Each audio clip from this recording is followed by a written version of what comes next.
उनको नहीं पता था कि आखिर क्या कुछ हो रहा है?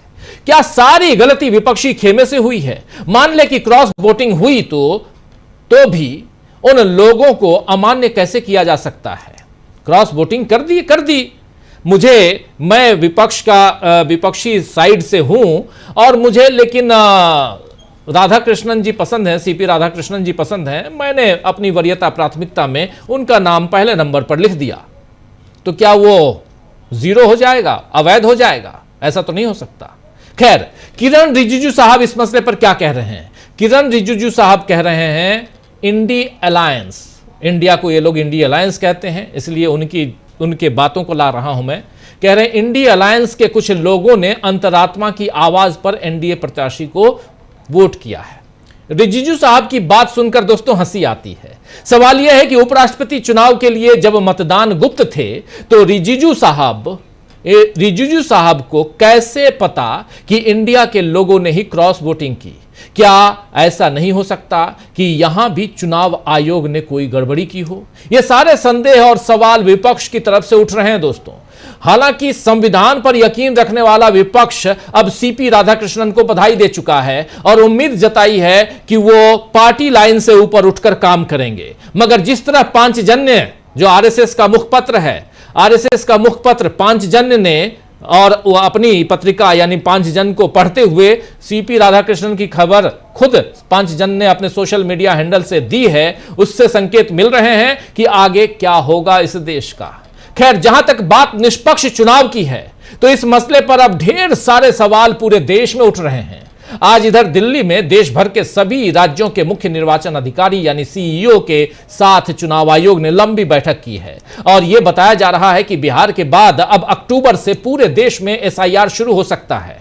जैसे नोटबंदी के वक्त सारे काम धाम छोड़कर लोगों को बैंकों की लाइन में लगा दिया गया था, यहां तक कि नरेंद्र मोदी जी अपनी माता जी को लाइन में लगा दिए थे, वैसे ही अब फिर से सबका ध्यान इसी पर जाएगा कि किसी तरह वोटर लिस्ट में उनका नाम रह जाए, कटे नहीं।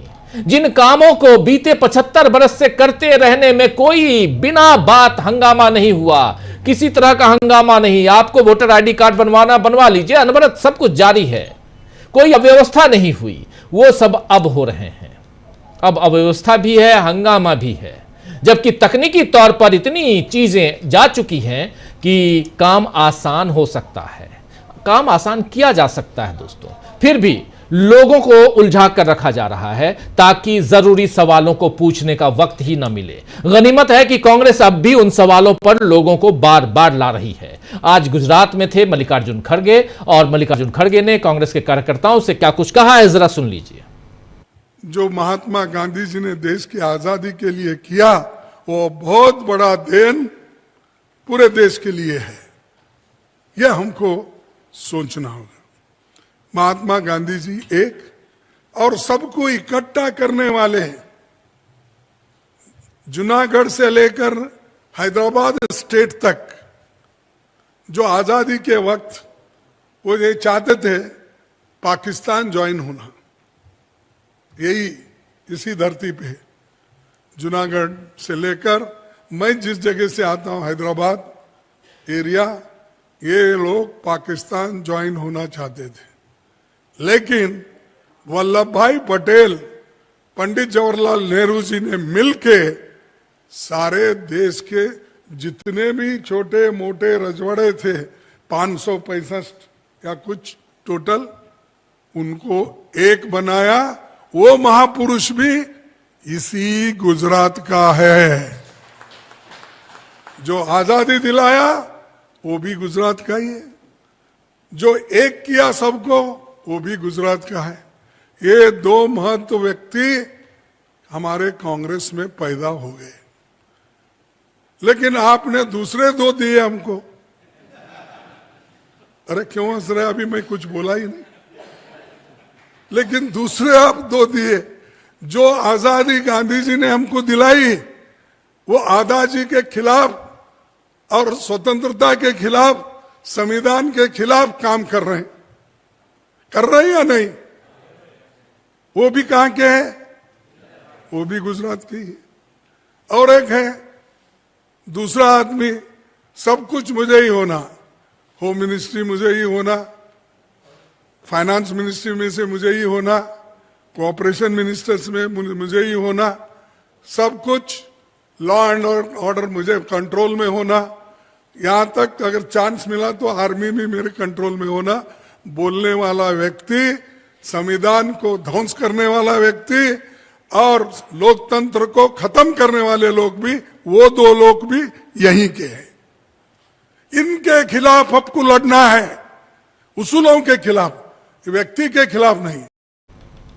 तो व्यक्ति के खिलाफ नहीं, यहां पर मल्लिकार्जुन खड़गे जो बात रख रहे हैं वो साफ साफ गुजरात में जाके दो गुजरातियों की बात कर रहे हैं, प्रधानमंत्री नरेंद्र मोदी और अमित शाह की बात कर रहे हैं। सीधा हमला यहां पर प्रधानमंत्री और अमित शाह के ऊपर मल्लिकार्जुन खड़गे का। कांग्रेस यहां किसी भी तरह अपनी खोई हुई जमीन को पाने की कोशिश कर रही है, मेहनत खूब कर रही है, लेकिन दूसरी तरफ गुजरात की जब बात आती है तो नरेंद्र मोदी और अमित शाह थोड़ा सख्ते में आ जाते हैं, वहां अगर कोई तीसरा दिखाई देता है।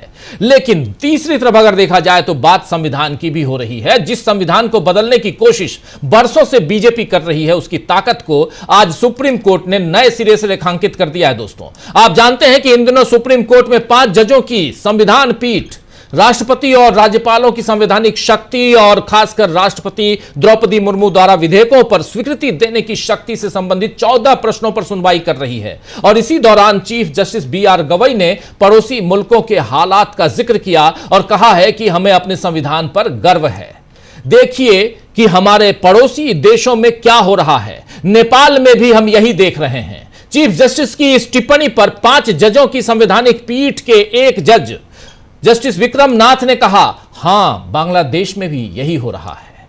अब बीजेपी को यह बात अच्छी लगे या बुरी लगे दोस्तों, लेकिन सच यही है कि इस देश को संविधान ने ही बनाया और संवारा है। इसी संविधान को बचाने की जी तोड़ कोशिश राहुल गांधी और विपक्ष के उनके साथी कर रहे हैं। चाहे पहले की भारत जोड़ो यात्राएं हो या अभी वोटर अधिकार यात्रा या वोट चोरी रोकने की मुहिम, राहुल गांधी हर मोड़ पर आम आवाम के हक की ढाल बनकर खड़े हो रहे हैं। यह बात बीजेपी को चुभ रही है। और अभी बिहार में 1 दिन का बंद एनडीए ने करवाया क्योंकि पीएम मोदी की मां के लिए अपशब्द कहे गए, लेकिन जनता बीजेपी की इस चाल में नहीं आई। तो बिहार के बाद अब राहुल गांधी का निजी तौर पर विरोध हो रहा है।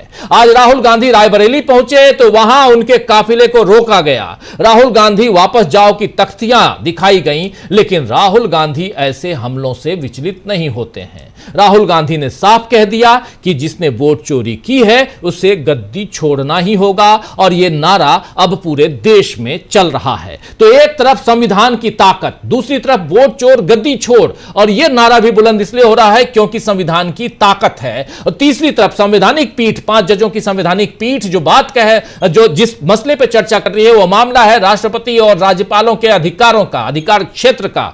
और इसमें राष्ट्रपति द्रौपदी मुर्मू ने 14 सवाल पूछे, उन सवालों का जवाब भी सुप्रीम कोर्ट ढूंढ रहा है। और इन सब के बीच सुप्रीम कोर्ट के चीफ जस्टिस बोल रहे हैं कि यह हमारे संविधान की ताकत है कि हमारी स्थिति आज की तारीख में नेपाल या बांग्लादेश की तरह, और उसमें जोड़ें तो श्रीलंका की तरह नहीं है, पड़ोसी मुल्कों की तरह हमारी हालत नहीं हो गई है। लेकिन इसके कहने का क्या मतलब है? कहने का मतलब साफ साफ है कि जिस संविधान पर आपकी नजरें हैं, जिस संविधान को आप बदलना चाहते हैं, उस संविधान को अगर आप कमजोर करेंगे तो हमारे देश की स्थिति भी और आपकी स्थिति भी वही हो सकती है जो KP शर्मा ओली की हुई, जिन्हें देश छोड़कर भागने के लिए मजबूर होना पड़ा, गद्दी छोड़नी पड़ी। सुप्रीम कोर्ट आग के हवाले, राष्ट्रपति भवन, राष्ट्रपति का आवास आग के हवाले। मैं बात कर रहा हूं उधर नेपाल की, प्रधानमंत्री आवास आग के हवाले, जेलों, कई जेल तोड़ दिए गए, मीडिया संस्थान जला दिए गए। और ये सब नेपाल जैसे एक छोटे से देश में हुआ, राष्ट्र में हुआ। सड़कों पे लोग देखिए आप, युवाओं का हुजूम है, ये आप देख रहे हैं। और ये सब बताते हुए जब हमारे देश के चीफ जस्टिस BR गवई कह रहे हैं कि हमारे देश की संविधान की ये ताकत है, तो फिर चुनाव आयोग को भी सोचना चाहिए कि इस संवैधानिक ताकत को आखिर आप कमजोर क्यों कर रहे हैं।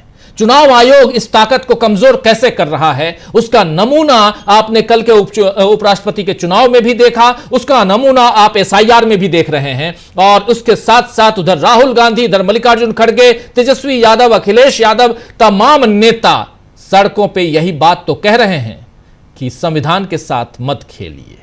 चलिए हम जरा और अंदर जाने की कोशिश करते हैं। चुनाव आयोग ने बड़ी सी बैठक आज बुला ली, लेकिन राहुल गांधी के नए नए खुलासे क्यों बढ़ा रहे हैं बीजेपी के टेंशन, ये भी समझेंगे। और इन सब के इर्द गिर्द संविधान की महत्ता को, संविधान के इंपॉर्टेंस को क्यों बता रहा है सुप्रीम कोर्ट, उसमें भी चीफ जस्टिस BR गवई साहब। इन सब की बात करते हैं हम इस चर्चा में। आइए हमारे साथ कुछ वरिष्ठ साथी जुड़े हुए हैं, उनसे आपका परिचय करवाता हूं। जरा स्क्रीन पर ले आइए हमारे तमाम वरिष्ठ साथियों को और फिर आगे बढ़ते हैं और इस मसले को जरा और क्लेरिफाई करने की कोशिश करते हैं। हमारे साथ प्रशांत टंडन जी हैं, हमारे साथ सर्वेश जुड़े हुए हैं। जरा नाम ठीक कर लीजिए हमारे तमाम साथियों का। हमारे साथ सुनील शुक्ला जी जुड़े हुए हैं, हमारे साथ जुड़े हुए हैं अमलिंदु उपाध्याय जी, कुमार सर्वेश जी हैं पटना से जुड़े हुए, सुनील शुक्ला जी उधर जुड़े हुए हैं। प्रयागराज कभी कभी कहीं और पाए जाते हैं सुनील शुक्ला जी, पता ही नहीं चलता। सोशल मीडिया का ज़माना है आजकल, वहीं से पता चलता है कि कहाँ हैं। और प्रशांत जी जहाँ भी जाते हैं तो मैं इनके साथ टंग जाता हूँ, तो इसलिए पता रहता है कि प्रशांत जी कहाँ जा रहे हैं। अमूमन इनके साथ चला जाता हूँ। और अमलिंदु जी तो हमारे साथ रोज रहते ही हैं। आप चारों का स्वागत है और स्वागत इस्तकबाल आप तमाम दोस्त साथी शुभचिंतक आप सबका, जो अब तक जुड़ चुके हैं उनका भी, जो जुड़ने वाले हैं उनका भी। संविधान से ही शुरुआत करते हैं। प्रशांत जी जरा आपके पास सबसे पहले आता हूं। संविधान से शुरुआत, और बहुत अहम बात यहां पर BR गवई साहब चीफ जस्टिस साहब ने कही है, लेकिन इससे चुनाव आयोग क्यों डरे और इस बयान से मोदी सरकार क्यों डरे? देखिए राजीव जी, जब कल हम लोग लाइव कर रहे थे उसी वक्त उपराष्ट्रपति पद का नतीजा आ रहा था, गिनती का। कोई बहुत बड़ा चुनाव नहीं है, किसी क्लब या हाउसिंग सोसाइटी के बराबर का चुनाव है मतदाताओं की संख्या के हिसाब से, अगर आप देखें तो। और उस चुनाव को भी अगर चुनाव आयोग बिना विवाद के न करा पाए तो बड़े शर्म की बात है। और ऐसा चुनाव जिसमें कि पहले से पता है कि कौन जीते कौन हारेगा, संख्या पता है, नतीजा पता है पहले से, उसमें कहीं कोई हेरफेर हो सकता है, 2-3 वोटरों का इधर उधर हो सकता था, लेकिन 15 वोट इनवैलिड कैसे हो गए जी? और वो इनवैलिड वोट इंडिया गठबंधन के ही खाते के क्यों है? ये एक ऐसा नियत दर्शाता है कि चुनाव आयोग निष्पक्ष नहीं है, कहीं कुछ है गड़बड़। हर चुनाव में ये ज्ञानेश कुमार हो या उनके पहले के राजीव कुमार हो, ये अपने हस्ताक्षर क्यों छोड़ देते हैं? कल जब हम लोग लाइव कर रहे थे राजीव जी, उसी वक्त हम लोगों ने यहाँ सवाल उठाया था कि बिहार में जो SIR हो रहा है उस पर सुप्रीम कोर्ट ने कहा कि आप आधार को 12वें डॉक्यूमेंट के तौर पे जोड़िए जी। हमारा प्रोग्राम खत्म होने तक वो खबर नहीं आई। यहां सवाल हम लोगों ने खड़ा किया कि सुप्रीम कोर्ट के भी आदेश को चुनाव आयोग ने अभी तक नहीं माना, जबकि दोपहर के 12 बजे तक उनको बताना था। रात को 8:30 बजे चुनाव आयोग का एक कम्युनिकेशन जाता है बिहार के CEO की तरफ के पास कि आधार को जोड़ना है, लेकिन उसमें बड़ी नियम शर्तें लगा दी। सुप्रीम कोर्ट ने ये सब कुछ नहीं कहा है, ब्लैंकेट सुप्रीम कोर्ट का सीधा आदेश है कि आधार को जोड़िए। और सुप्रीम कोर्ट कई बार कह चुका है, कई फैसलों में कह चुका है कि चुनाव आयोग नागरिकता नहीं तय करेगा। लेकिन अब आप बिहार के चीफ इलेक्टोरल ऑफिसर को जो चिट्ठी लिखी है उसको आप देखेंगे तो उसमें सुप्रीम कोर्ट के आदेश की भावना रिफ्लेक्ट नहीं होती जी। बड़ी शर्तें लगा दी उन्होंने कि आधार को जोड़िए, लेकिन आधार जो है वो नागरिकता का प्रमाण नहीं है। तो नागरिकता का प्रमाण क्या चीज है? आते हैं जरा प्रशांत जी, मैं थोड़ा सा डाइवर्ट करना चाहता हूं इस मुद्दे से, थोड़ा बाहर निकल के और एक सवाल हमारे तमाम साथियों के जहन में है, कुछ साथी लिख भी रहे हैं, और एक बात लगातार मैं भी अभी अपने शुरुआती इसमें रख रहा था, वो बात मैंने कही है, क्रॉस वोटिंग बनाम इनवैलिड वोट, क्रॉस वोटिंग बनाम इनवैलिड वोट्स। कल उपराष्ट्रपति का चुनाव हुआ, 15 इनवैलिड वोट पड़े, इनवैलिड यानी अवैध। अगर क्रॉस वोटिंग है तो वो अवैध कैसे होगा? क्रॉस वोटिंग अवैध नहीं हो सकता। क्रॉस वोटिंग जो है वो हमने, क्रॉस मतलब क्या है, मैं सत्ता पक्ष का हूं, विपक्ष को मैंने वोट दे दिया, विपक्ष का हूं, सत्ता पक्ष को मैंने वोट दे दिया, लेकिन वो वैध है, वो वैध है। यहां व्हिप नहीं है और न ही ऊपर का नीचे, नीचे का ऊपर, या किसी बॉक्स को खाली छोड़ दिया, कहीं क्रॉस लगा दिया, नंबर लिखना है 1 और 2, 2 ही नाम है, प्राथमिकता वहां पर वरीयता क्रम जिसको कहते हैं उस क्रम में लिखना है। आपको पहली प्राथमिकता में कौन सा कैंडिडेट पसंद आ रहा है, दूसरी प्राथमिकता में कौन सा कैंडिडेट पसंद आ रहा है, पेन वही है कि दूसरी है, ये सारी चीजें वहां पे है। बार बार ये मीडिया के जरिए, गोदी मीडिया के जरिए ये बात कहवाई जा रही है कि कांग्रेस पार्टी के, आम आदमी पार्टी के और भी कुछ इधर उधर के लोगों ने क्रॉस वोटिंग कर दी। तो ये 15 अवैध कहां से हो गए? जरा प्रशांत जी और आप तमाम साथियों इसी सवाल के साथ आते हैं, फिर आएंगे उस पर भी, बहुत अहम बात आप कह रहे थे उस पर भी आते हैं। जल्दी से जरा ये इस बात को हम लोग पूरी करते हैं। और शुरुआत में मैं रख चुका हूं कि चुनाव आयोग यहां भी बाज नहीं आया, यहां भी अनिल मसीह को खड़ा कर दिया। जी देखिए, वही बात मैं कह रहा था कि 452 वोट अगर मिलता है राधाकृष्णन जी को जी, तो जाहिर सी बात है कि या तो क्रॉस वोटिंग तो हुई है तभी मिला है इतना वोट, लेकिन वो क्रॉस वोटिंग किसकी है? क्रॉस वोटिंग है जिनको एब्सटेन होना था, जिनको गैर हाजिर होना था, जिन्होंने ये फैसला किया था कि वो कहीं वोट नहीं करेंगे, क्या उन लोगों ने भी वोट दे दिया? तो ये मामला अभी स्पष्ट नहीं है कि 452 आपके कैसे आ गए नंबर, लेकिन 315 इंडिया गठबंधन के वोट थे और उनको 300 मिले, और साथ में 15 इनवैलिड वोट भी हैं। तो ये जरा समझ के परे है कि जो मेंबर ऑफ पार्लियामेंट जो 2-2, 3-3 बार या एक बार भी चुनाव जीत कर आता है, जो कितने बिलों में वोट देता है, कितने बिल वहां संसद में आते में वोट देता है, वो कितने चुनाव में खुद वोट दे चुका होगा, उसको इतने मामूली से इलेक्शन में जिसमें सिर्फ टिक मार्क करना है, वो इनवैलिड कैसे कर देगा? जी, ये बड़े आश्चर्य की बात है कि वो इनवैलिड कैसे हो गए। इलेक्शन कमीशन को इसकी सफाई देनी पड़ेगी। इसलिए मैंने कहा कि ज्ञानेश कुमार ने इस बहुत ही आसान से, सिंपल से चुनाव में भी और छोटे चुनाव में भी, जिसमें कुल जो है 788 वोट थे, 781 पड़े, 752 पड़े, 752 वोट पड़े, तो 752 के मतदान में 752 और प्लस 15 इनवैलिड हो गए।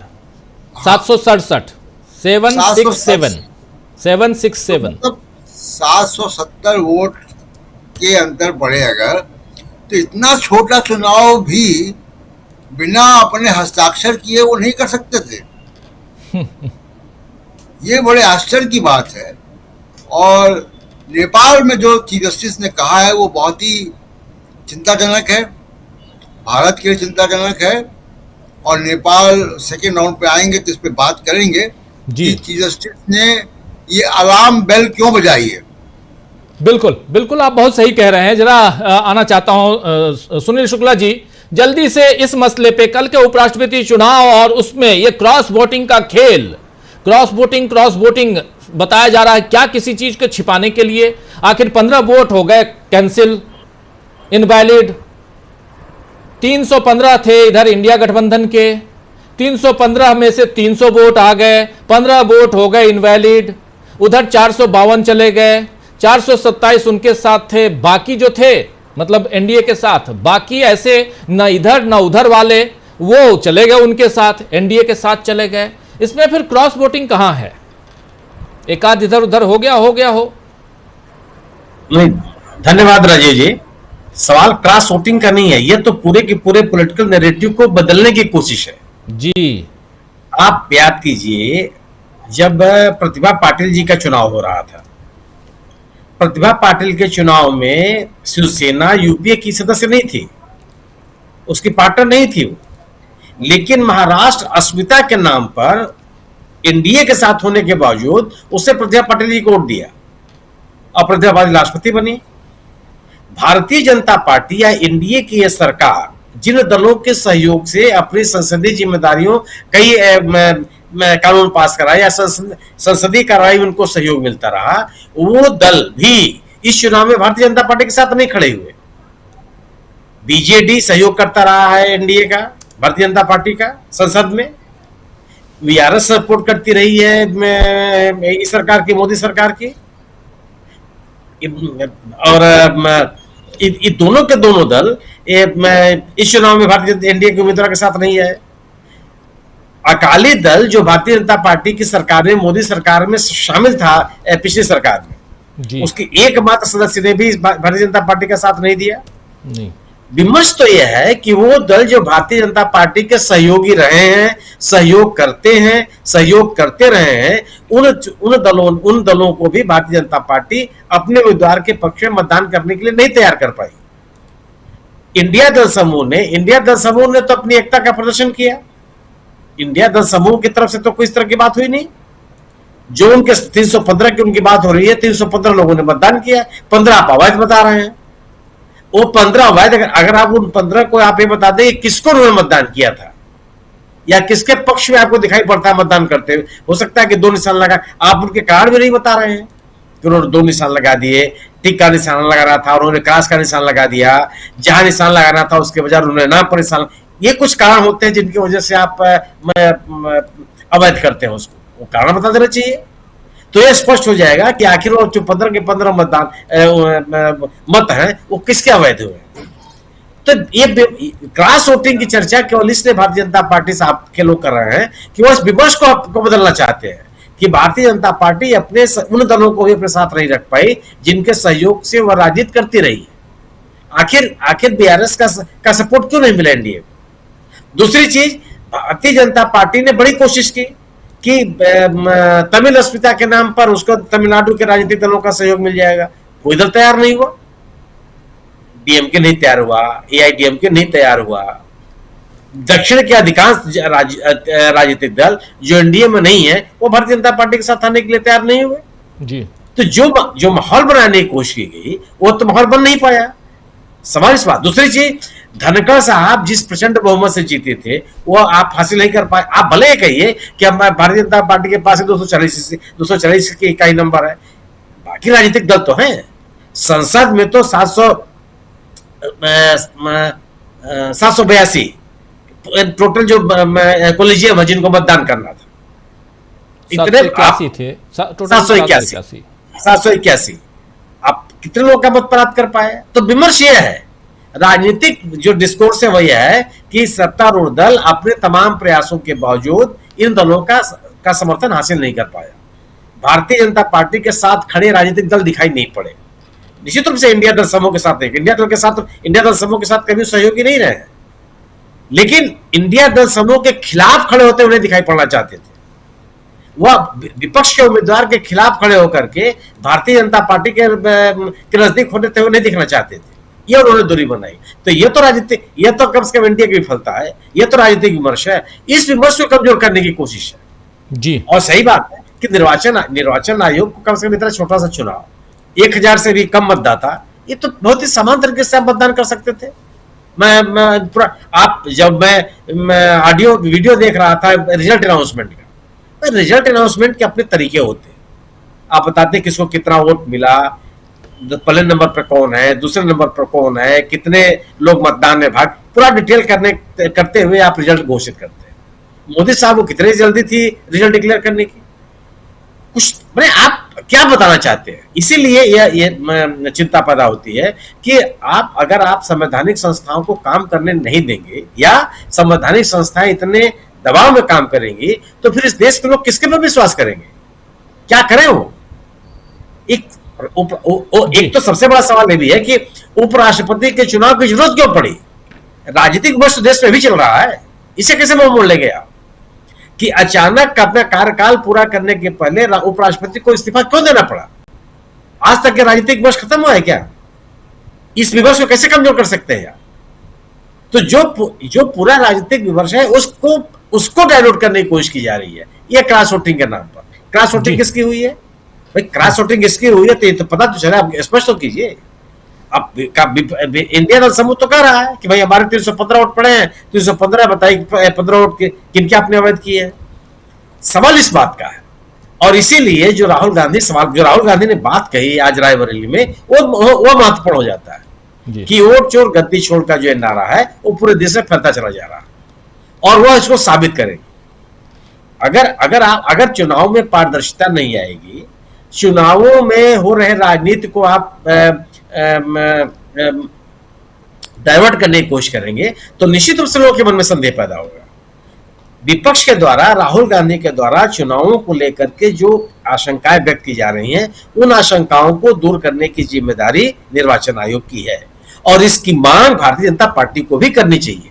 अगर चुनाव प्रक्रिया में लोगों के मन में संदेह बनने लगेगा तो यह किसी भी तरह से लोकतंत्र के हित में नहीं है, देश हित में नहीं है, जनहित में नहीं है। ये बड़े सवाल है और यह राहुल गांधी विपक्ष के बयानों को केवल यूं टाल देने की आवश्यकता नहीं, जिसकी आपने बात कही सर्वोच्च न्यायालय के मुख्य न्यायाधीश की भी बड़ा सवाल है। वो जो उन्होंने बात की उसको आप यूं नहीं टाल सकते। संविधान के तहत जो कुछ भी है इस देश में, जो कुछ भी है, चाहे संसद है चाहे हम एक आम नागरिक है, सब संविधान के दायरे में।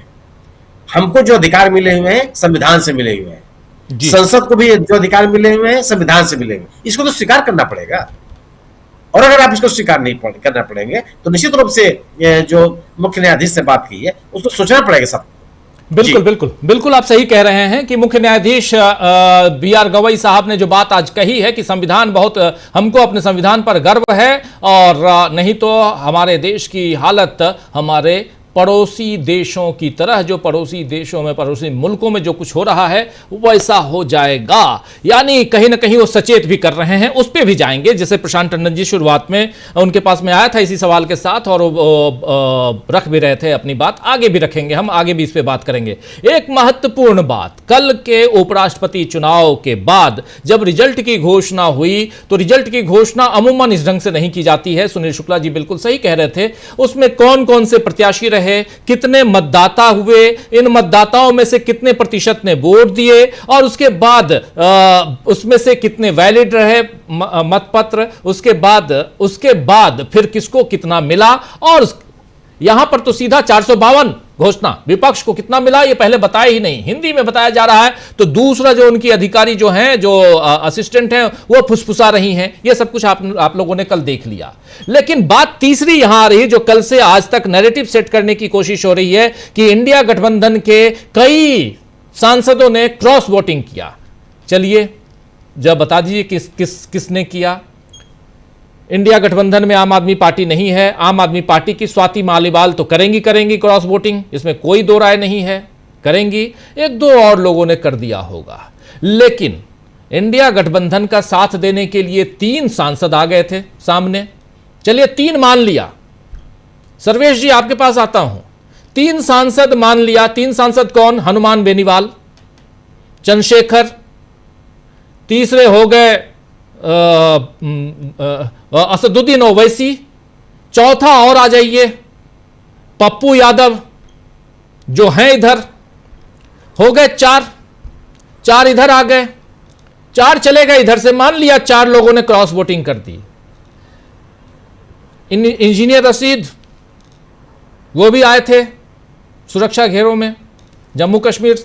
तो चूंकि वो जेल में हैं, आए और उन्होंने वोट दिया।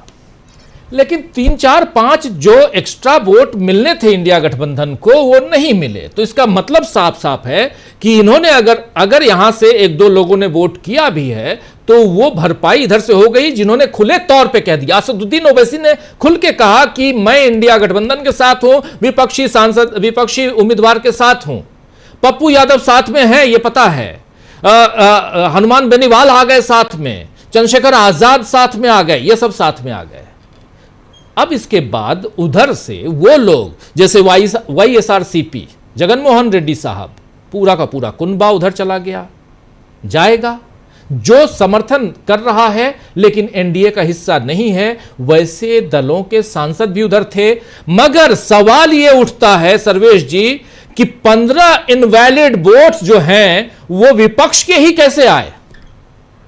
सवाल तो यह उठता है कि क्या बीजेपी के या एनडीए के जो थे वो इतने पढ़े लिखे थे, इतने होशियार कि उनका सब कुछ सही, और इधर इतने मूर्ख कि 15 लोग महामूर्ख हो गए सांसद, जिनके पास कुछ भी नहीं, अकल नहीं। अजीब हाल है। तब तो सही कह रहे हैं ना राहुल गांधी, वोट चोर गद्दी छोड़।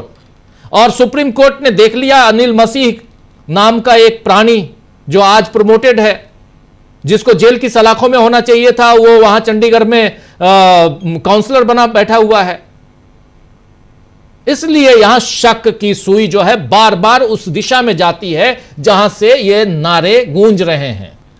सर्वेश जी, आपकी टिप्पणी। राजीव जी, इस पूरे प्रकरण में जो मैं कहना चाहूंगा, राजनीति में सिंबोलिज्म की भी अपनी अहमियत होती है। कल जब उपराष्ट्रपति चुनाव के दौरान प्रधानमंत्री वोट करने के लिए पहुंचते हैं तो आपने नोटिस अगर किया होगा, उसके वीडियोज उपलब्ध हैं, जितने पोलिंग ऑफिसर थे वो उठ करके खड़े हो जाते। सवाल यहां पर यह उभर करके आता कि अगर यह कटसी कॉल है तो यह प्रधानमंत्री के लिए ही क्यों? और भी वहां पर लोग मौजूद थे जिनके प्रति यह कटसी प्रदर्शित की जानी चाहिए। या फिर यह सिंबोलिज्म चुनाव आयोग और सत्तारूढ़ दल के नापाक गठबंधन की ओर तो इशारा नहीं करता? पहला प्रश्न। दूसरा प्रश्न जो यहां पर उभर करके आता है, निश्चित तौर पर अभी के परिदृश्य में चुनाव आयोग की विश्वसनीयता प्रश्न के घेरे में है और लगातार हर प्रश्न पर चुनाव आयोग जिस तरीके से रिएक्ट कर रहा है, यह अपेक्षा, यह रिएक्शन, उसका रिएक्ट करने का तरीका दो कदम और पहुंचा रहा है, 2 पायदान और नीचे पहुंचा रहा है।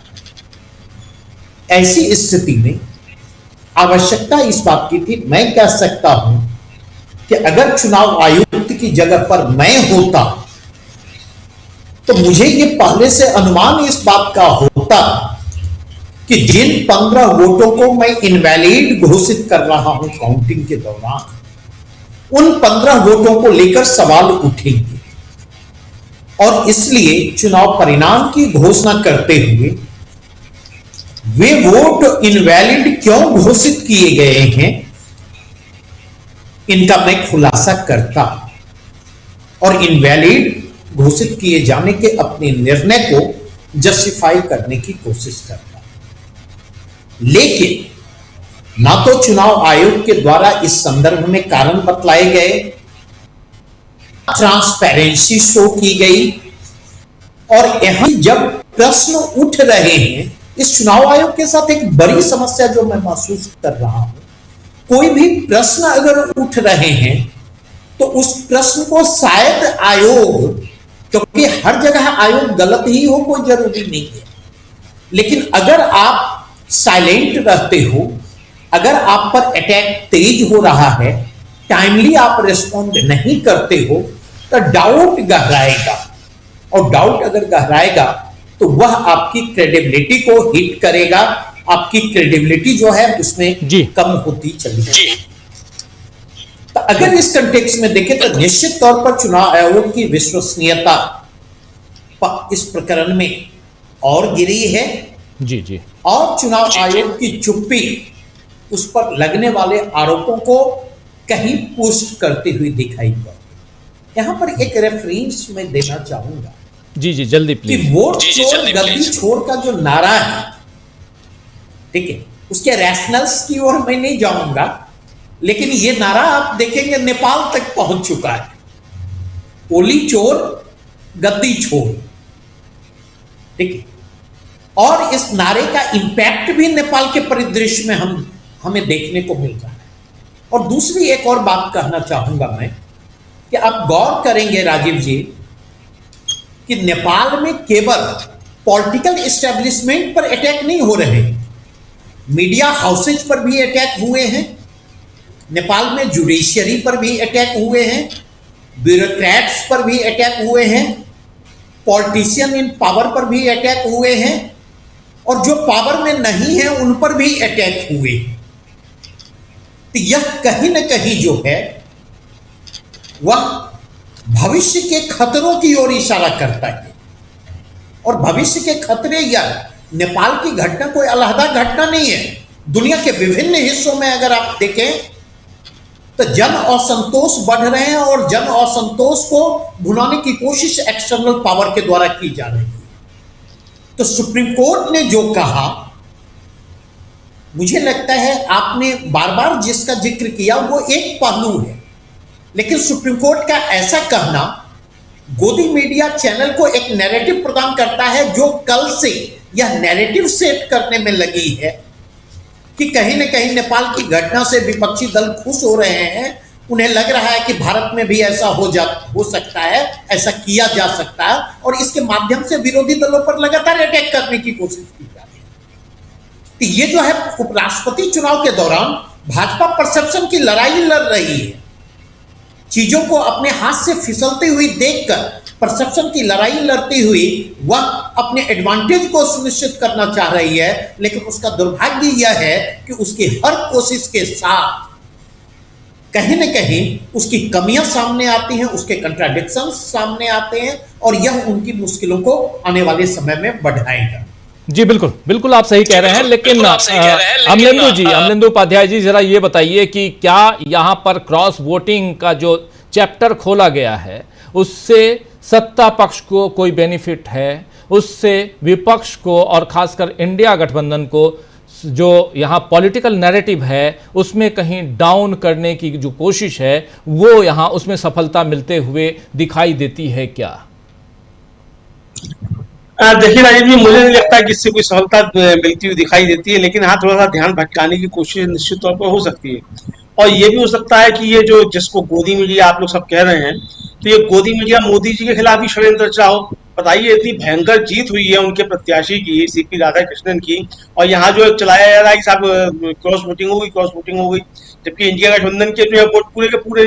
तो ये मोदी जी की जो जीत हुई है उसको ये गोदी मीडिया जो है राजीव जी, ये षड्यंत्र रचा मोदी जी के खिलाफ, ऐसा भी तो हो सकता है। इसको दूसरी तरीके से भी देखा जा सकता है। तो मोदी जी के खिलाफ अगर ये षड्यंत्र रख रहा है ये गोदी मीडिया, तो मोदी जी को सावधान हो जाना चाहिए फिर तो, कि भाई उनकी इतनी जीत हुई है उसके बाद ये मीडिया जो है चला रहा है क्रॉस वोटिंग। तो ये निश्चित तौर पर राजीव जी ये बहुत सी चीजें हो सकती हैं। लेकिन जो महत्वपूर्ण बात राजीव जी है इसके में, और देखिए कल हम लोगों ने ही सबसे पहले इस चीज को पकड़ा था, बाद में आज सब उसको कैरी ऑन करने लगे कि क्या कोई अनिल मसीह जो है वो आ गया है वहां, इस चुनाव में भी कोई अनिल मसीह था। हम लोगों ने तो पकड़ा कि भाई जो आदमी रिटर्निंग अफसर है और इतने बड़े पद पर चुनाव करा रहा है, वो ठीक से घोषणा भी नहीं कर पा रहा है कि किसको कितने वोट मिले और कितना अंतर था। उसको जो पीछे से बताया जा रहा है कि भाई आप इतने वोट बोलने हैं, यहाँ पे इतने वोट बोलने हैं, वो बोल रहा है। एक छोटा सा चुनाव जिसमें 2 प्रत्याशी थे और कम वोट थे, अगर उसकी घोषणा पीसी मोदी साहब कायदे से नहीं कर पा रहे हैं, तो राजीव जी समझा जा सकता है कि पीसी मोदी साहब के ऊपर बहुत कोई तगड़ा दबाव रहा होगा, मानसिक दबाव रहा होगा। और ये जो परिणाम है, ये कम से कम हार जीत अपनी जगह हो सकती है, लेकिन ये निश्चित तौर पे किसी अनिल मसीह की इसमें कुछ ना कुछ कारस्तानी दिखाई पड़ती है, और इसलिए अब इसको लेकर सवाल उठ रहे हैं। अगर बीजेपी ने ऐसा किया है राजीव जी, तो अपनी जीत पर उसने खुद ग्रहण लगाने का काम किया है, क्योंकि आपका प्रत्याशी तो वैसे भी जीत रहा था। अगर आपने 15 वोटों के लिए ये हेराफेरी की है, और इस हेराफेरी के जरिए आपने बताने की कोशिश की है कि हमारे कैंडिडेट को 150 वोट ज्यादा मिल गए, तो ये 150 वोट ज्यादा नहीं मिल गए। आपने एक चुनाव जो आप ईमानदारी से जीत सकते थे, आपने उस पर खुद प्रश्न चिन्ह लगा दिया कि आप बेईमानी से जीते हैं। और हो सकता है कि क्रॉस वोटिंग जो है वो बीजेपी की तरफ से ही हुई हो, और जो है उसके वोट जो है गिन दिए गए हो सीपी राधाकृष्णन की तरफ ही। क्योंकि वोट गिनने वाले तो वही लोग हैं। तो हम लोग तो राजीव जी अंदर थे नहीं जो देख सके कि किसके वोट किसको कहाँ गिने गए। अंदर तो यही सब अधिकारी थे जो काम करते, सब इन्होंने किया होगा अनिल मसीह टाइप के लोगों ने।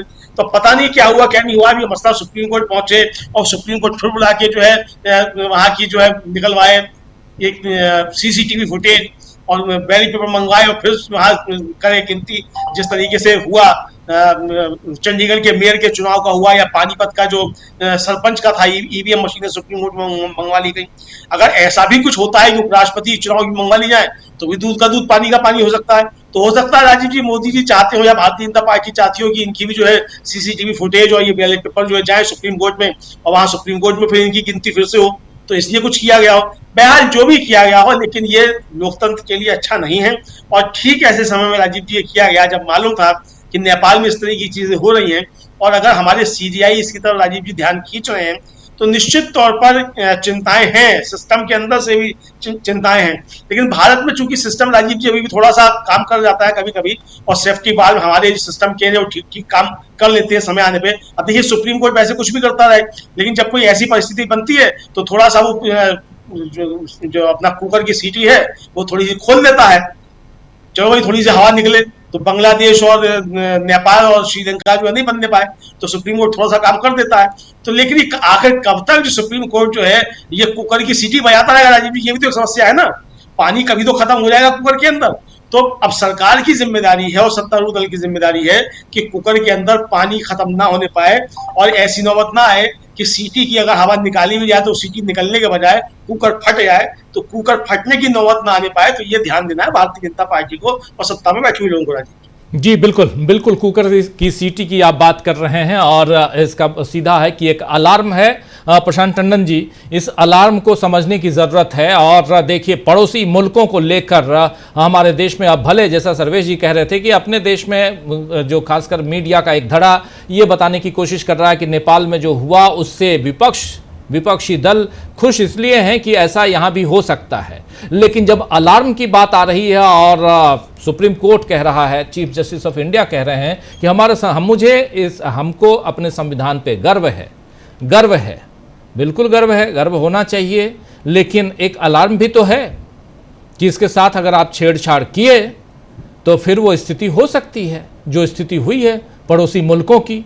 वहाँ जो कुछ चल रहा है कितना संभले, कैसे संभले, और इन सब के बीच बार बार चुनाव आयोग के ऊपर उंगलियां उठेंगी। और इसलिए क्योंकि वहीं से तो सरकार बनना और बिगड़ना वहीं से है। अगर एक सरकार गिरती है तो दूसरी सरकार बनाने की प्रक्रिया पूरी की पूरी उसका पालन चुनाव आयोग को करना होता है।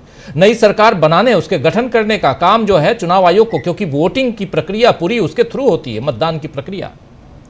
इसलिए चुनाव आयोग की अहम भूमिका हो जाती है। इस लोकतंत्र की जड़ है और उस जड़ में अगर दीमक लग जाए तो फिर तो स्थिति दूसरी हो जाएगी। इसीलिए यहां पर समझना जरूरी है, आपके जरिए समझना चाहता हूं कि कितना अहम है यहां ये टिप्पणी जस्टिस BR गवई की। जैसे मैंने पहले कहा था कि जस्टिस गवई ने अलार्म बेल बजाई है, घंटी बजा दी है कि देखो भाई नेपाल में ये हो रहा है, श्रीलंका में हो चुका है, बांग्लादेश में हो चुका है। ये पूरे उपमहाद्वीप में एक हवा चल रही है। इस हवा का मतलब क्या है, कौन सी चीजें इसकी उत्प्रेरक हैं, किससे हो जाता है ये, कौन सी चीजें इसको रोकती हैं, जो प्रेशर कुकर थ्योरी की बात अमरेंदु जी कर रहे हैं। देखिए कल जो हुआ है, बीजेपी और चुनाव आयोग क्या साबित करना चाहते थे। एक ऐसे चुनाव में इसका रिजल्ट तय है पहले से, कोई विवाद की आवश्यकता नहीं है। मैं बीजेपी के साथ चुनाव आयोग को जो है गिन रहा हूं, और क्यों ना गिनूं।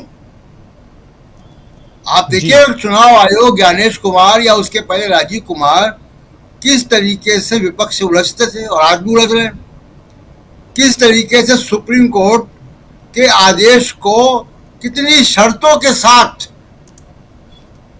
जो है वो प्रेषित किया है बिहार के मुख्य चुनाव आयुक्त अधिकारी को। तो इससे दर्शाता है कि इलेक्शन कमीशन की लॉयल्टी भारत के संविधान के प्रति कम है। वो संविधान के साथ खड़ा हुआ नहीं दिखाई देता है। कई बार, कल भी यही हुआ है कि वो साबित क्या करना चाहते हैं, विपक्ष का मनोबल तोड़ना चाहते हैं, जनता के बीच में संदेश देना चाहते हैं कि हम ऐसे ही करेंगे, जो करना हो कर लो। तो हम क्रॉस वोटिंग की बात भी करेंगे, हम विपक्ष के इनवैलिड भी कर देंगे, आपसे जो बन पड़े वो कर लो। ये दम्भ है, ये इस दम्भ से चुनाव आयोग काम कर रहा है। यही काम इलेक्शन उसने बिहार में किया कि जो करना हो कर लो, हम तो आधार कार्ड नहीं मानेंगे। अब सुप्रीम कोर्ट ने उनको बाध्य किया। सुप्रीम कोर्ट के बाध्य करने के बाद भी बड़े अगर मगर के साथ मान रहे हो। सुप्रीम कोर्ट के आदेश को सीधे नहीं लिया उन्होंने। तो ये जो दम्भ है, यही जनता को गुस्सा दिलाता है। भारत, जैसा चीफ जस्टिस ने कहा कि भारत अगर एक है और भारत मजबूत है, वहां का यहाँ का लोकतंत्र मजबूत है, तो भारत के संविधान के प्रति। लेकिन भारत का संविधान कोई फेविकोल नहीं है। भारत का संविधान जब इंप्लीमेंट होगा तब वो एक रखेगा। अब अगर भारत का संविधान इंप्लीमेंट करने वाली संवैधानिक संस्थाएं अपना दायित्व नहीं निभाएंगी तो संविधान कैसे एक रखेगा? संविधान के प्रति कैसे लोगों की आस्था होगी? इसी वजह से संविधान को लागू करना आवश्यक है। रोज, हर वक्त, 24 घंटे भारत का संविधान लागू है। लेकिन क्या वो इलेक्शन कमीशन की नीयत ऐसी ही है? क्या सरकार की ये तमाम सारे संस्थाओं की नीयत ऐसी ही है? ये और जो प्रेशर कुकर की बात अमरेंदु जी कर रहे थे, बिल्कुल नेपाल में वही हुआ कि वो सेफ्टी वाल्व ने काम करना बंद कर दिया, कुकर फट गया। और जब कुकर फटा तो मीडिया, वहां का जो गोदी मीडिया था, उसकी इमारतें जलाई गई और तमाम लोगों को हम लोग जानते हैं कि क्या क्या हुआ, कितना हिंसक हुआ। बहुत दुर्भाग्यपूर्ण है, लेकिन वो ये प्रेशर कुकर के फटने का अंजाम है जो हो रहा है। भारत में एक सेफ्टी वाल्व जो है कुकर का, वो विपक्ष भी है। तमाम लोगों को जो उम्मीद रहती है कि चलो भाई सुप्रीम कोर्ट नहीं मान रहा है, लोग बिना ट्रायल के जेलों में पड़े हुए हैं 5-5 साल से, सुप्रीम कोर्ट उनकी सुनवाई तक नहीं करता है। मीडिया का धड़ा जो है वो समाज में नफरत फैलाने का काम करता है।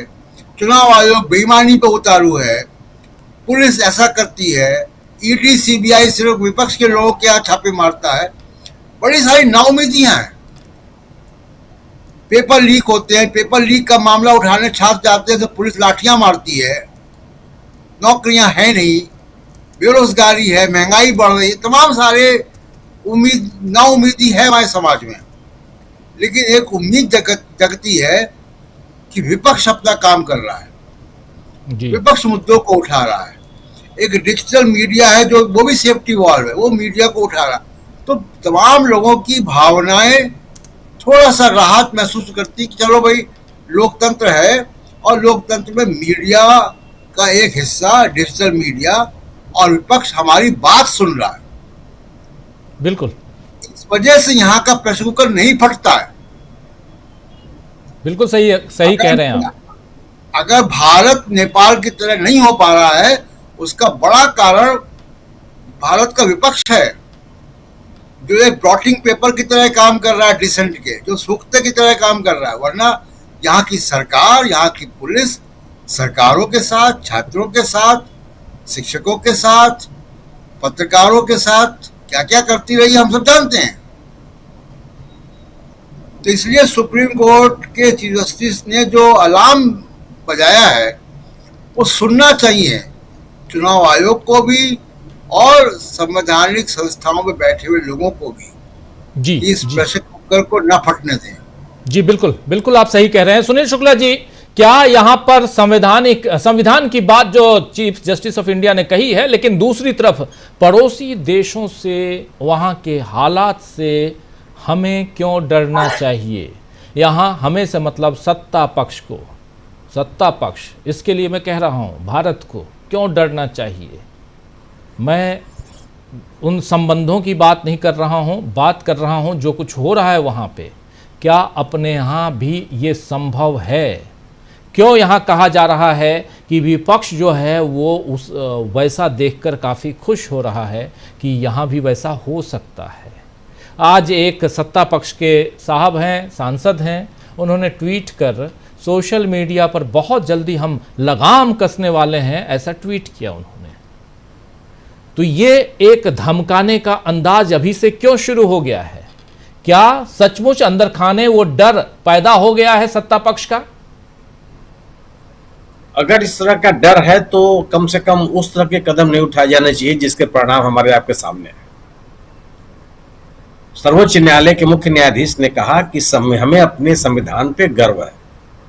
गोया कि यह उन लोगों को चेतावनी है जो संविधान के साथ खिलवाड़ करना चाहते हैं, संविधान में मनमाने तरीके के संशोधन करना चाहते हैं, संविधान में जिन संस्थाओं को जितनी ताकत दी गई है उसको कमजोर करना चाहते हैं, संविधान के माध्यम से भारतीय नागरिकों को जो सुरक्षा का आश्वासन दिया गया है, जिस तरह की सामाजिक सुरक्षा दी गई है, जो अधिकार दिए गए हैं, उनके साथ वो खिलवाड़ करना चाहते हैं।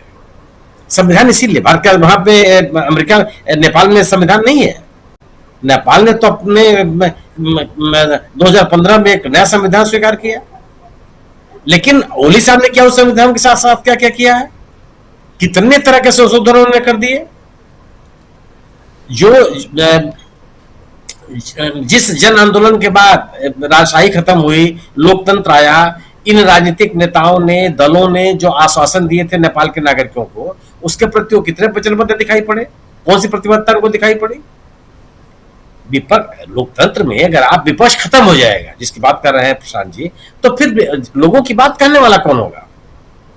आज ये सामान्य बात है कि देहुआ साहब 6 या 7 बार प्रधानमंत्री रहे उस देश के, उनके घर पे हमला हो जाए। प्रचंड साहब की लोकप्रियता, मतलब कितनी जबरदस्त लोकप्रियता रही है नेपाल में, सबने उसको देखा है। 3 बार के प्रधानमंत्री हैं, उनके घर पे हमला हो जाए। उनके घर को जाके मैं देखा कि कोई नेता कितना सामान्य तरीके से रह सकता है। उनके इतने गंभीर आरोप, आप जब आरोप लगेंगे नेताओं के ऊपर तो उसकी आप जांच नहीं कराएंगे। 7 प्रधानमंत्रियों के खिलाफ गंभीर आरोप हैं, आर्थिक भ्रष्टाचार का आरोप है, जमीनों के लेन देन का आरोप है, कमीशन खोरी का आरोप है, भाई भतीजावाद का आरोप है, उस पर किसी की जांच नहीं होगी। पूरे के पूरे जांच एजेंसियां हैं, उसको प्रधानमंत्री जी ने नेपाल में अपने नियंत्रण में कर रखा है। जो व्यवस्थाएं दी गई, मतलब जो व्यवस्थाएं आपने की, जो जन भावनाओं के अनुकूल जो संविधान में संशोधन किए, उसको आप मानेंगे नहीं। ये कैसे लोग आपके स्वीकार कर लेंगे? एक आंदोलन से निकला हुआ नेपाल है। नेपाल के लोगों ने आंदोलन करके राजशाही को खत्म किया, लोकतंत्र को अपनाया, और आप इस आंदोलन को कुचल देने की कोशिश करेंगे तो उसकी प्रतिक्रिया नहीं होगी। और जो लोग जनता की भावनाओं के साथ नहीं थे, आज क्या मतलब, आप नेपाल में नहीं कर सकते हैं। नेपाल में जितने भी राजनीतिक दल हैं, चाहे वो वामपंथी दल हो, चाहे वो कांग्रेस, नेपाली कांग्रेस हो, चाहे कोई भी दल हो, सभी दलों के ऊपर हमले हुए, मीडिया पे हमला हुआ। क्या स्थिति बना दिया हुआ।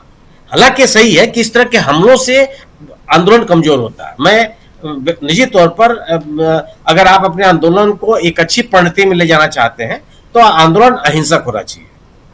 अगर आप हिंसक तत्व तो इसमें घुस जाएंगे तो फिर उसी तरह की बर्बरता, उसी तरह की तानाशाही स्थान लेने लगती है, जिससे बचने के लिए, जिसके खिलाफ इस तरह के आंदोलन के लोग सड़कों पर उतरते हैं। लेकिन सामान्य घटना नहीं है ये। अगर आप युवाओं के महत्व के सपनों के अनुकूल अपनी कार्रवाई नहीं करेंगे, उनके साथ आप नहीं खड़े होंगे, तो आप देश की जनता के साथ क्यों खड़े हो जाएंगे? और अभिव्यक्ति की आजादी के ऊपर नियंत्रण करके कभी भी लोकतांत्रिक देश को नियंत्रित नहीं किया जा सका। सोशल मीडिया पे क्या हो, आप सोशल मीडिया पे क्यों सरकार अचानक बेचैन होगी? क्योंकि नेपाल के मंत्रियों, राजनीतिक दलों, राजनीतिक नेताओं के भ्रष्टाचार के मामले बड़े पैमाने पर वायरल होने लगे। नेपो किड्स के नाम से वहां पे हैशटैग चलने लगा। बड़े पैमाने पर उन लोगों के विलासापूर्ण जीवन को लोग वहां दिखाने लगे, तब आपकी बेचैनी होने लगी। तो आपको सचेत होना पड़ेगा। जिन अभिलाषाओं के साथ उस देश की जनता ने आंदोलन किया, एक पूरी की पूरी राजशाही को खत्म की, राजशाही के समर्थन में कभी खड़ी होती हुई नहीं दिखाई पड़ी। अभी राजशाही को दोबारा लाने के लिए एक माहौल बनाने की कोशिश की, जनता ने उसको नकार दिया। अब आप सोचिए कि काठमांडू जैसे शहर में एक मेयर गैर राजनीतिक व्यक्ति चुन लिया जाए, ये राजनीतिक दलों को नहीं सोचना चाहिए था वहां कि आखिर किस तरह का माहौल पूरे देश से बन रहा है, गैर राजनीतिक, जिस व्यक्ति को कोई राजनीति से लेना देना नहीं। वीरेंद्र साहब की स्थिति क्या थी वहां, और मेयर चुन लिए गए जो देश की राजधानी है। यह चेतावनी नहीं थी, यह दीवार पर लिखा हुआ यह नारा नेपाल के राजनीतिक दलों को नहीं पढ़ना चाहिए था। अगर आप भ्रष्टाचार के साथ समझौता करेंगे, भ्रष्टाचार को बढ़ावा देंगे, भ्रष्टाचार को रोकने के खिलाफ कोई कार्रवाई नहीं करेंगे, लोगों के जो अभिलाषाएं, युवाओं को रोजगार की बात को प्राथमिकता आप नहीं देंगे, आर्थिक विषमता बढ़ती चली जाएगी, उसकी आप अनदेखी करेंगे, तो आंदोलन तो पनपना है जी। और निश्चित रूप से संविधान सर्वोच्च है, और संविधान का मतलब कोई किताब नहीं है। संविधान का मतलब जो संविधान में बातें कही गई हैं उसका पालन करना, उसके प्रति एक प्रतिबद्धता दिखाना। बिल्कुल बिल्कुल बिल्कुल। अगर आप संविधान को कमजोर करेंगे, संवैधानिक संस्थाओं को कमजोर करेंगे, तो जो नेपाल में हो रहा है यही हो रहा है। कितनी संस्थाओं को कमजोर कर दिया इन लोगों ने।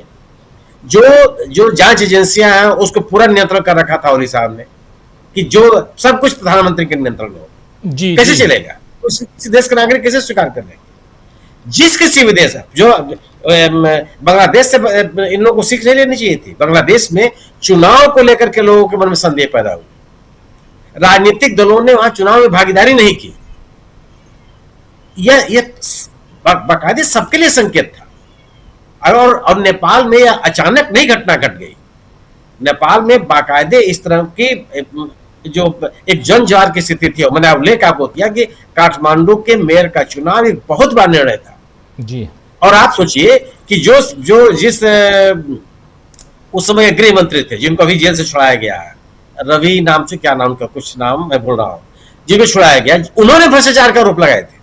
वो उप मुख्यमंत्री, उप प्रधानमंत्री थे उस सरकार में, तब भी आप चेतने के लिए तैयार नहीं है। और आपने एक बकायदे म्यूजिकल चेयर गेम बना रखे थे कि साहब या तो चंडे साहब प्रधानमंत्री होंगे, ओली साहब प्रधानमंत्री होंगे, देहुआ साहब प्रधानमंत्री होंगे। मतलब क्या है ये? जनता ने आपको खारिज कर दिया। जनता आपको सत्ता में नहीं देखना चाहती। आप याद कीजिए कि ओली साहब की लोकप्रियता कितनी थी। एक मात्र प्रचंड जबरदस्त जन समर्थन के साथ जी सुनील जी, क्लोज कीजिए प्लीज। सवाल इसी बात का है, अगर आपको जन भावनाओं के अनुकूल और संविधान के अनुकूल ही शासन करना पड़ेगा और आपको लोगों की बात समझनी पड़ेगी। सर्वोच्च न्यायालय के मुख्य न्यायाधीश का यह वक्तव्य सामान्य वक्तव्य नहीं है, सामान्य व्यक्ति के द्वारा नहीं कहा गया है। यह इसको आप अपनी चेतावनी मानिए, एक परामर्श मानिए। और अगर लोकतांत्रिक संस्थाओं को आप मजबूत नहीं करेंगे तो लोकतंत्र को आप मजबूत नहीं कर सकते। और उसमें सबसे प्राथमिक शर्त है संविधान को प्रमुखता देना। अगर आप संविधान को प्रामुख्यता नहीं देंगे तो आप किसी भी स्थिति के लिए तैयार रहिए। जी जी बिल्कुल बिल्कुल सही आप कह रहे हैं, संविधान को प्राथमिकता देना यह बहुत ज़रूरी है। लेकिन जो कुछ वहाँ हो रहा है, नेपाल में हो रहा है, क्या वैसा हिंदुस्तान में हो सकता है? अब ये सवाल बहुत तेज़ी से फैल रहा है, ये सवाल बड़ी तेज़ी से उठ रहे हैं, पूछे जा रहे हैं कि जो कुछ बांग्लादेश में हुआ क्या वैसा हिंदुस्तान में हो सकता है? जो कुछ नेपाल में हुआ क्या वैसा हिंदुस्तान में हो सकता है, भारत में हो सकता है? जैसा श्रीलंका में हुआ क्या वैसा हिंदुस्तान में हो सकता है? और एक देश का नाम तो हम लोग ले ही नहीं रहे हैं। इस वक्त फ्रांस में जो कुछ हो रहा है, आज से लाखों लोग फ्रांस के राष्ट्रपति मैक्रों के खिलाफ सड़कों पे हैं। फ्रांस में भी हो रहा है, क्या वैसा हिंदुस्तान में हो सकता है?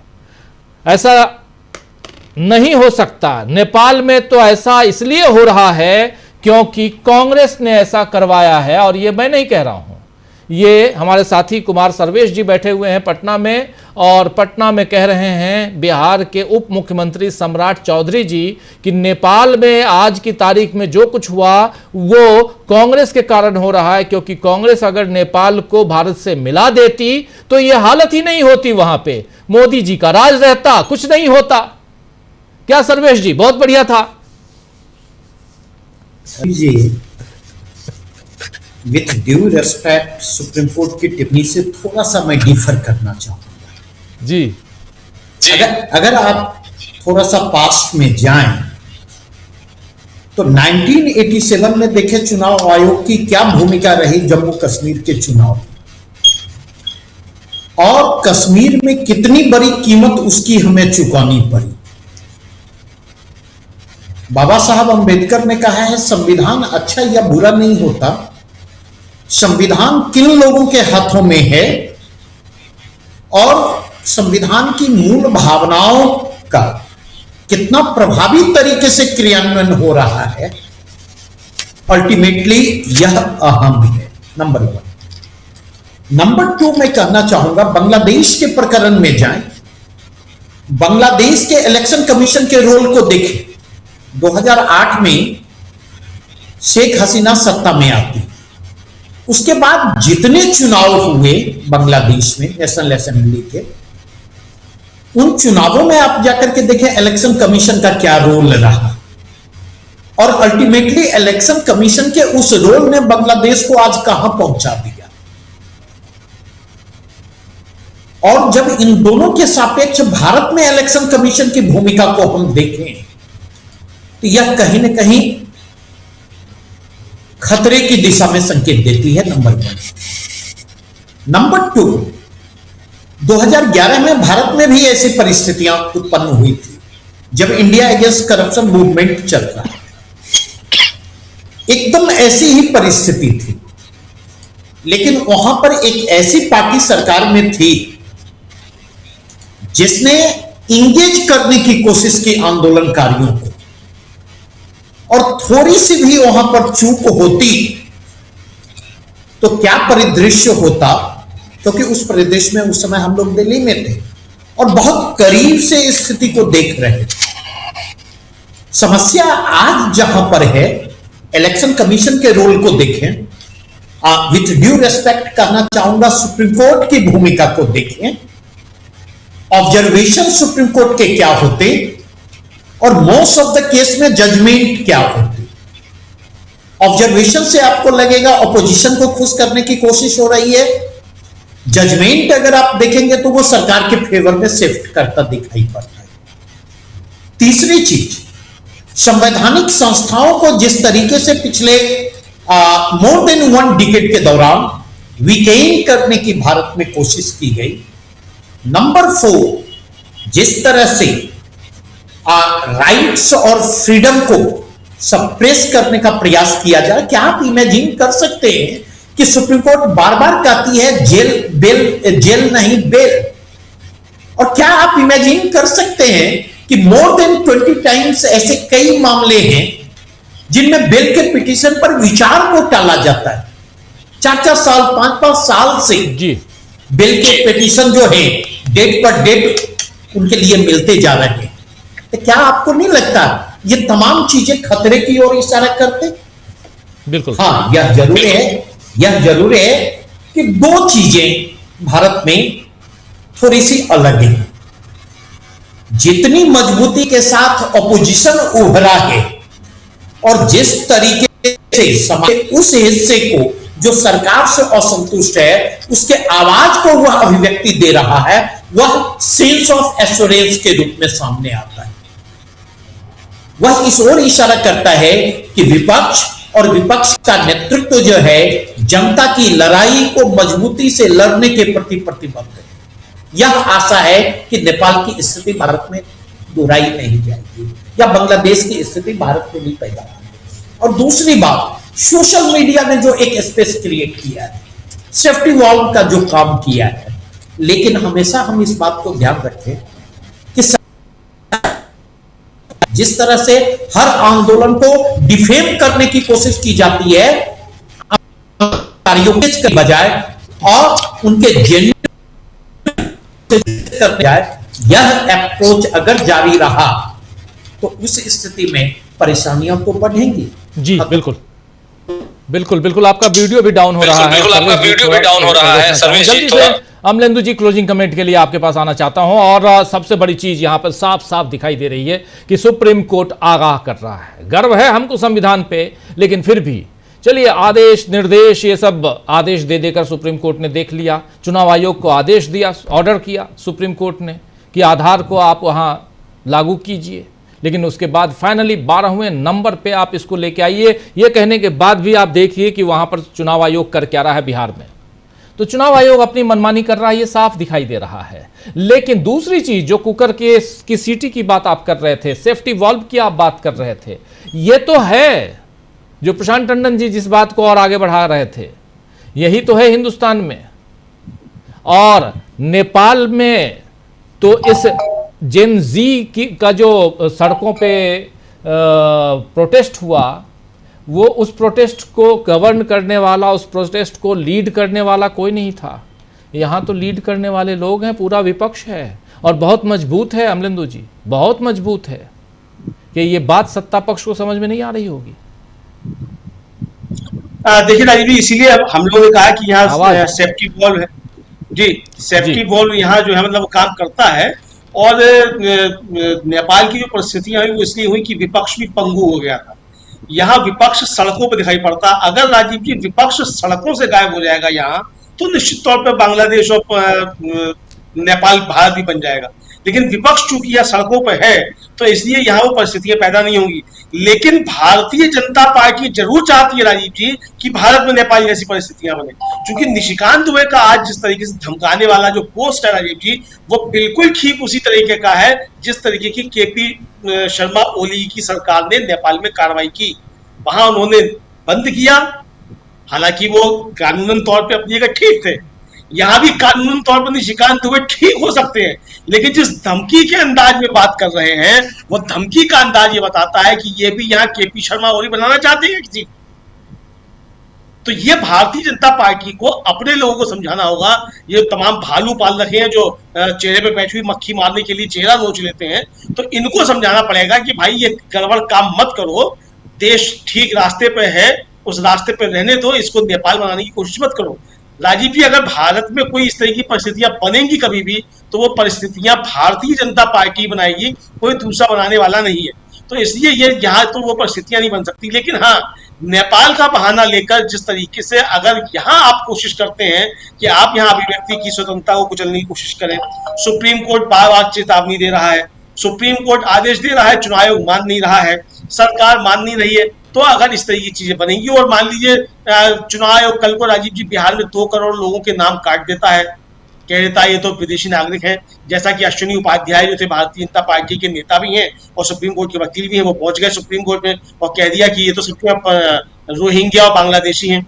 आपने अगर 2 करोड़ लोगों को बिहार में रोहिंग्या और बांग्लादेशी बता दिया, तो फिर क्या आप यहाँ बांग्लादेश और नेपाल बनने से फिर रोक लेंगे क्या? तो ये चीजें जो है ये भारतीय जनता पार्टी को सूचना है कि आप देश को ठीक रास्ते पर चलने दें। एक देश के अंदर जो व्यवस्था है, संविधान है, जिसको मोदी जी ने माथे से लगाया था, तो माथे से लगाना ही जरूरी नहीं है। संविधान के अनुरूप काम कीजिए, संविधान के अनुरूप संवैधानिक संस्थाएं काम करें। संवैधानिक संस्थाएं किसी पार्टी की पिछलग्गू बनकर उसकी एजेंट बनकर काम ना करें, ये संवैधानिक संस्थाओं को भी सोचना पड़ेगा। और सबसे बड़ी बात ये, वोट चोरी के धंधे छोड़ने पड़ेंगे। जी बिल्कुल बिल्कुल, नहीं तो फिर सड़क पे तो विपक्ष है, विपक्ष के साथ जनता आ रही है, थोड़ी सी ज्यादा आ जाएगी तो फिर परिस्थितियां बिगड़ जाएंगी। आप सब जानते हैं कि जितनी आ रही है वो, और बहुत ही संगठन जो है विपक्ष का काफ़ी मजबूत है और मजबूती के साथ तो विपक्ष का साथ देते हुए जनता आ रही है। लेकिन अगर वहाँ गड़बड़ हुआ तो फिर परिस्थितियाँ बदलते देर नहीं लगेगी और ये बात समझनी होगी सत्ता पक्ष को। और यहाँ किसी उपद्रव की बात नहीं है, प्रोटेस्ट है, विरोध प्रदर्शन, और ये होना चाहिए, इसकी ज़रूरत है। नेपाल में जो कुछ हुआ उस पर कह रहे हैं केपी शर्मा ओली साहब का वक्तव्य अभी से भी देख रहा हूँ, थोड़ी देर पहले आया है, और वो कह रहे हैं नेपाल के लिए कि जो यहाँ का जो युवा है, युवा आंदोलन, जेन जी आंदोलन जिसको कहते हैं, आप जानते हैं 2000 के बाद से पैदा हुए जो बच्चे हैं उनको जनरेशन जी कहा जाता है, जो अपने यहाँ जेड भी कहते हैं, ABCD का, अल्फ़ाबेट का। और उस जनरेशन के जो बच्चे हैं, जो आंदोलनकारी हैं, उनको उनके पीछे बड़ा षड्यंत्र रचा गया है, ये कहना है केपी शर्मा ओली का। चलिए कोई बात नहीं, देखते हैं ओली साहब का भविष्य क्या होता है, लेकिन भारत का भविष्य किस दिशा में जा रहा है। अलार्म है श्रीलंका, अलार्म है बांग्लादेश, अलार्म है अब नेपाल। हम इधर पाकिस्तान को देख ही रहे हैं, अफगानिस्तान को देख ही रहे हैं, मलेशिया माफी चाहूंगा, मालदीव को हमने देखा ही। ये तमाम